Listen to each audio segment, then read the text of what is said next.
You are looking at Julian's pronunciation guide, where we look at how to pronounce better some of the most mispronounced words in the world, like this other curious word. But how do you say what you're looking for today? We are looking at how to pronounce these names and more confusing vocabulary and names, including from Norse mythology, so stay tuned to the channel to learn more.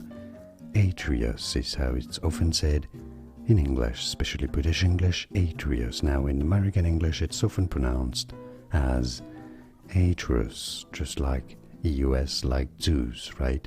Atreus or Atreus. And now you know more videos for you here to learn more correct pronunciations. Thanks for your support. Like this video if you found it useful, and thanks for watching.